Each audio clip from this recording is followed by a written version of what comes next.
ओम नमः शिवाय। शिवजी सदा सहाय। ओम नमः शिवाय। गुरुजी सदा सहाय। उमा संहिता के अध्याय 1 से 3। भगवान श्री कृष्ण के तप से संतुष्ट हुए शिव और पार्वती का उन्हें अभिष्ट वर देना तथा शिव की महिमा।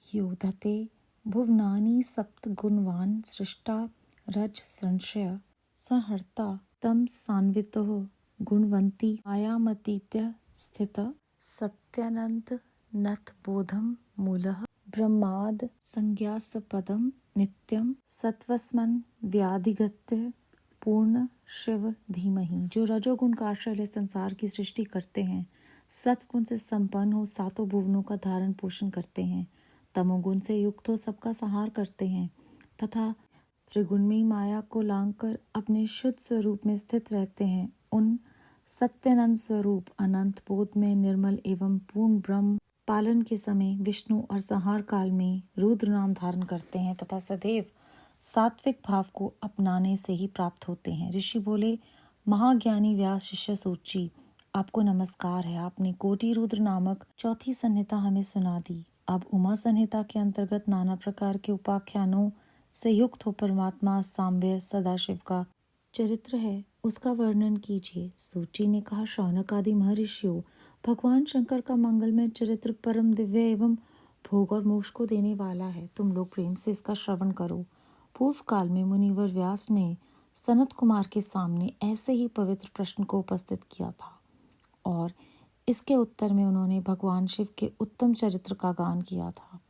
उस समय पुत्र की प्राप्ति के निमित्त श्री कृष्ण के हिमवान पर्वत पर जाकर महर्षि उपमन्यु से मिलने, उनकी बताई हुई पद्धति के अनुसार भगवान शिव की प्रसन्नता के लिए तप करने, उनके तप से प्रसन्न होकर पार्वती, कार्तिकेय तथा गणेश सहित शिव के प्रकट होने तथा श्री कृष्ण के द्वारा उनकी स्तुति पूर्वक वरदान मांगने की कथा सुनाकर सनत कुमार जी ने कहा, श्री कृष्ण का वचन सुनकर भगवान भव उनसे बोले, वासुदेव, तुमने जो कुछ मनोरथ किया है वह सब पूर्ण होगा। इतना कहकर त्रिशूलधारी भगवान शिव फिर बोले, यादवेंद्र, तुम्हें साम नाम से प्रसिद्ध एक महाप्रकर्मी बलवान पुत्र प्राप्त होगा। एक समय मुनियों ने भयानक संवर्तक प्रलयंकार सूर्य को श्राप दिया था कि तुम मनुष्य योनि में उत्पन्न होगे, अतः वे संवर्तक सूर्य ही तुम्हारे पुत्र होंगे।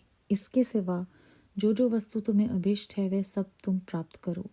सनत कुमार जी कहते हैं, इस प्रकार परमेश्वर शिव से संपूर्ण वरों को प्राप्त करके श्री कृष्ण ने विविध प्रकार की बहुत सी स्तुतियों द्वारा उन्हें पूर्णतः संतुष्ट किया। तदनंतर भक्त वत्सला गिरिजा कुमारी शिव ने प्रसन्न हो उन तपस्वी शिव भक्त महात्मा वासुदेव से कहा। पार्वती बोली, परम बुद्धिमान वसुदेव नंदन श्री कृष्ण, मैं तुमसे बहुत संतुष्ट हूँ। अनथ, तुम मुझसे भी उन मनोवांछित वरों को ग्रहण करो जो भूतल पर दुर्लभ हैं। श्री कृष्ण ने कहा, देवी, यदि आप मेरे सत्य तप से संतुष्ट हैं और मुझे वर दे रही हैं तो मैं ये चाहता हूँ कि ब्राह्मणों के प्रति कभी मेरे मन में द्वेष न हो। मैं सदा द्विजों का पूजन करता रहूं। मेरे माता पिता सदा मुझसे संतुष्ट रहें।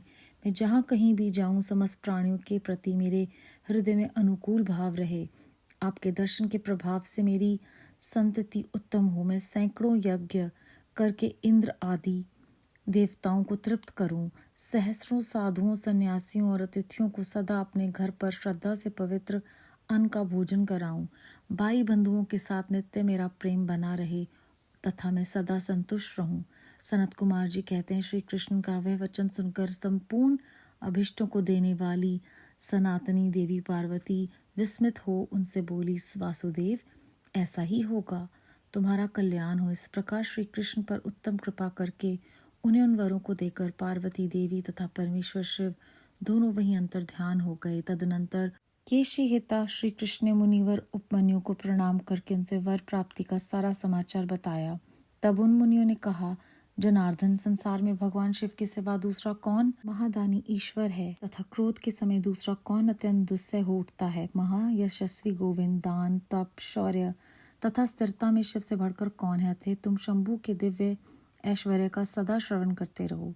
तदनंतर उपमन्यु के द्वारा शिव की महिमा सुनने के बाद उन मुनीश्वर को नमस्कार करके वासुदेव नंदन केशव मन ही मन शंभु का स्मरण करते हुए द्वारकापुरी को चले गए।